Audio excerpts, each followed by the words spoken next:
Hello, dear colleagues. My name is Oleksandro Teliuk.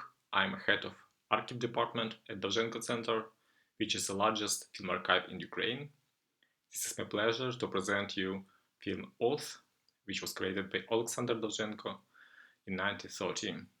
Oath, one of the most well-known, outstanding, and at the same time controversial Ukrainian film from its period.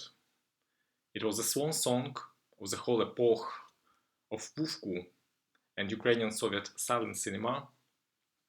It was also famous abroad USSR, but finally censored and prohibited. What was the reason of such complicated reputation of the Oath? First of all, Dovzhenko's biography. It wasn't clear enough for Soviet power because Dovzhenko was a member of nationalistic forces during Ukrainian Revolution of 1917-1921, and he wasn't a member of Communist Party.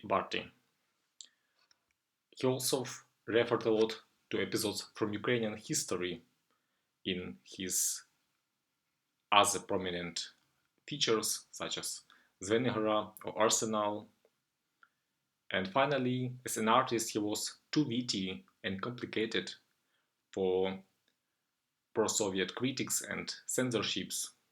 That's why not all reviewers understood his film sufficiently. In general, the plot of the Oath is quite simple but not very linear because of some metaphorical and poetical parts that Dovzhenko used. In Ukrainian village where sunflowers and corn gained, old man Semen slowly died. But instead of his mourning, his grandson Vasil goes with a mission to bring a tractor to the village. The whole community of the village is waiting for a tractor, some of them with enthusiasm, but others with a fear. This is the first machine in the history of the village where there is no even electricity at all. However, tractor meant not only the technological progress, but also political reform. It brought the collective farm to the village and destroyed a private property institution. It plowed the border between private plots and gardens. This agreed, of course, a lot of people who oppose collectivization. Soviet ideology called these people kurkuls and usually showed them in films as rude, greedy, and grim people. In the film, we have a whole family of kurkuls, and the younger man in this family, Homa, in the evening when the full moon rised, had been waiting for Vasil and would like to punish him for these changes. So it is a very plain story about collectivization, but Dovzhenko transformed it to real epical and symbolic film. He used such symbols like Ukrainian village or tractor and create complicated expression. Dovzhenko grew up in the Ukrainian village of Sosnitsa in Chernigiv region personally and was well acquainted with the atmosphere of traditional small hamlet where patriarchal rituals and cult of nursing Mother Earth worked. And the tractor that brokered this eternal magical life. And this scene with arrival of the new tractor from the American company Ford Zone in countryside was the culmination of the film. Finally, the film has also very strong motif of life and death.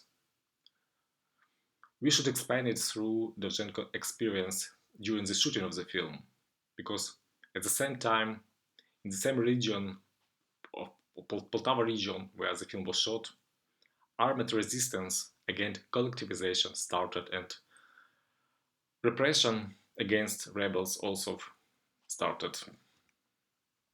So eventually, on April 8, 1930, film Oath was ready to release.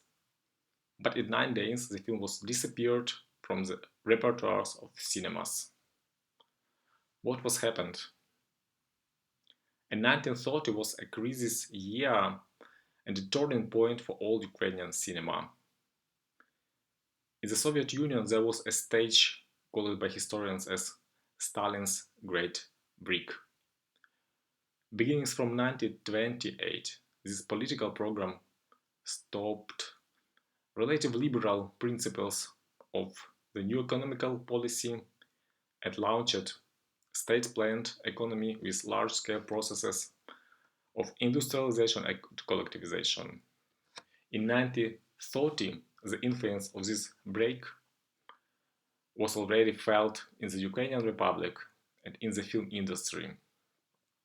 In February 1930, Oath was completed. The film was reviewed by the Vuvku Admissions Committee and received enthusiastic reviews.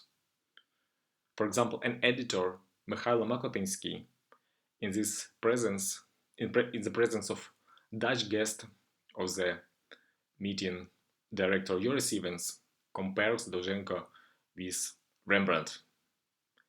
The film was also supported by critics in the March issue of influential Kino magazine. But in the same time, a huge authorities-oriented organization, the Society of Friends of Soviet Cinema and the newspaper Kino Gazeta, were more rhetorical and accused the film in harmful philosophy, biological metaphors and idealization and humanization of the Kukuls. A separate point of reproaches was also the image of the naked actress Yelena Maximova. So finally, in the end of March, film was considered at the high level in Moscow at the meeting of All Union Central Council of Trade Unions, where Oath was also criticized by the head of the film department at the main repertory committee, Pavel Blyakhin. Later, all this blaming was summarized by Stalin's critic Demyan Bedny in his brutal feuilleton Philosophers in the Izvestia central newspaper. The New York Times also covers the situation, and Walter Duranty published his article with summarizing title Moscow Raging Through the Kukul's Film. So the abbreviated version of film premiered on April 8 of 1930, and in 9 days the film was disappeared from the screens. So Oath, as we see, struck at this real heart, the very heart of the censorship and political process that took place in USSR in the late 1920s and continued in the tragedy of the Great Terror of 1930s. Anyway, I wish you a remarkable film experience and thank you very much for your attention.